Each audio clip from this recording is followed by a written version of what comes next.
In a quiet town, there was a barber shop called Sweet Touch Salon. The shop looked normal during the day, bright lights, clean mirrors, and the sound of buzzing clippers. It was owned by a quiet barber named Mr. Ben. People said he was the best barber in town. But there was one strange rule in his salon. No one was allowed to sweep the hair. After every haircut, when customers left the chair, Mr. Ben would slowly kneel down and collect every strand of hair from the floor. He would place the hair carefully into a black bag and lock it inside a drawer behind his mirror.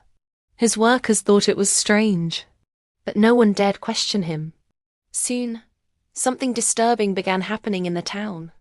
Customers who visited Sweet Touch Salon started feeling different. Some complained they felt weak after their haircut. Others said they woke up screaming at night, seeing shadows standing in their rooms. Meanwhile, Mr. Ben suddenly became very rich. A big car, expensive clothes, gold watches. It didn't make sense. Across the road from the salon lived an old woman named Mama Paul. She had lived in that town for more than 70 years, and her instincts told her something evil was happening. One evening she saw Mr. Ben closing the shop early. He carried a heavy black bag and walked quickly into the dark road behind the market. Mama Paul called her grandson Henry. "Follow him," she said quietly. "But whatever you see, don't let him see you." That night, Henry followed Mr. Ben through the dark road until they reached an old abandoned house deep in the bush. The building looked dead, broken windows, rotten doors. The air felt cold and heavy.